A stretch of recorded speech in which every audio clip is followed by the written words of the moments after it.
Across the parched grasslands of the Medik Reserve, a skinny lioness walks silently. It was once a strong member of the pack, but now it is just a fading shadow. In every hunt, it was always pushed out, with no food left for it.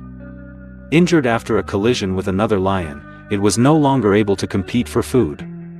The scratches on his skin had not healed yet, his stomach was growling, and his eyes were filled with despair. Every time the herd wins its prey, it only dares to stand far away and watch, then quietly leaves. With nowhere to turn, he was forced to live like a vagabond in the parched wilderness. Its fur was ragged, each step was heavy, each breath seemed to exhale its last hope. No one cares about it anymore, not even its own kind, they even threaten it. The lioness decided to leave the area, going far away, where no one belonged. It follows a trail that leads to the steep cliffs west of the reserve. Thirsty and exhausted, it searched for a puddle or some wet trail. As it approached the edge of the rock, its hind feet slipped into the damp moss clinging to the surface. The heavy body could not keep its balance, it swayed and fell into the abyss. The fall wasn't high enough to kill, but enough to cause pain and panic. It tried to climb out of the hole, but the slippery cliff made all efforts hopeless. Half submerged in water, cold and dark, it groaned in fear of being abandoned. One leg was sprained, stomach was empty, claws were bleeding from trying to cling to rocks.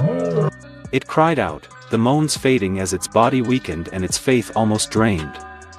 The sun was setting, darkness fell over the place where it was trapped, cold and hopeless. With no one of its kind coming to its rescue, it could only hope for a miracle. It lay there, panting, eyes staring up at the edge of the abyss as if waiting for someone to appear. And then, a strange noise on the cliff startled it and hope rose. Ranger Samuel Tabo was driving along the cliffs as he did every morning. He is a man who has been attached to Medik all his life, knowing every sound and smell of the wind here. As the car turned off, he heard a strange sound like a faint groan from the bottom. Stopping, he walked to the edge of the rock, leaned over and looked down, stunned. Under the rock was a lioness lying limp in the dark water. Its eyes looked up at him, weak but still filled with wordless pleading. Samuel immediately whispered, "Don't be afraid, I'm here, I won't leave you alone." He called the walkie-talkie but the signal was weak and he could not contact the central station. Without hesitation, he took off his hat and lay down on the edge of the cliff to comfort it. His gentle voice seemed to calm the lioness.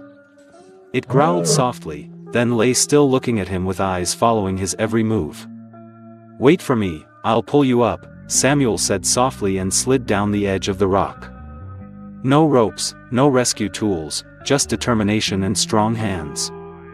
The wind began to pick up, but he kept his eyes on the shivering animal below. This was not the first time he had saved a wild animal, but it was the most emotional time of his life. Samuel bent down, grabbed the lioness' front paw, and tried to pull her up little by little. The lioness did not resist, instead she cooperated slowly as if understanding what was happening. His body was tense from exertion, drops of sweat dripping onto the dry, cracked stone edge. After a few minutes of trying, half of the lion's body was brought to the edge of the rock. Samuel held on tight, using his knees to keep his balance. Just a little more. He leaned forward, gathering all his strength and giving one last tug. The lioness's entire body slid down the stone floor, panting beside him. Both lay in the hot sun, exhausted but alive. Without waiting long, he called his colleague to bring a veterinary truck to pick him up. Putting it on the stretcher, he kept eye contact to reassure it. At the sanctuary's clinic, the veterinarian immediately checked its condition. Conclusion: it was exhausted, severely malnourished and had a mild sprain in its right leg. Samuel asked permission to keep it for self-care under medical supervision. It was not just a lion, to him, it was a life that needed protecting. From that day on, he named it Luma, which means light in Tswana. Every day Samuel came, sat by the cage, fed and talked like a kind father. Luma was wary at first, but then began to take food from his hand. Regular meals help his body start to recover quickly. After 2 weeks, the wound healed, the fur began to shine and the eyes gradually came to life. Luma began pacing around the cage, even rubbing against the bars when he saw him coming. Samuel felt clearly that he was no longer the weak lion he once was. A month later, doctors confirmed that it was completely healthy and could be reintegrated. But instead of returning him to his old pride, Samuel proposed pairing him with a lone male lion. The management agreed, and the fateful meeting was about to take place. Luma was taken to a separate area where a male lion named Nuru lived alone. They looked at each other, didn't growl, just walked in a circle and sat close together. The beginning of a new beginning, this time not alone. Samuel watched from afar, his heart warming as he saw Luma had a new companion. In the early days, the two lions hunted, played and lay next to each other under the shade of trees. The feelings between them developed naturally, without force, as if they were made for each other. 3 months later, the doctor announced, Luma was pregnant, and in very good health.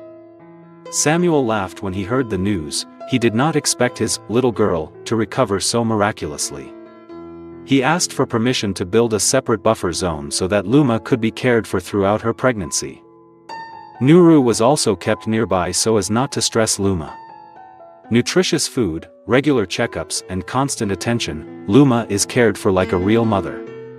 By the 4th month, its belly was clearly swollen, it slowed down and often rested under the shade of trees. Samuel often stroked its back and whispered to it as if he were talking to a person. Early in the morning of the 160th day, Luma gave birth to 3 healthy lion cubs in a sheltered enclosure. Nuru stood outside, looking in with a fatherly gaze.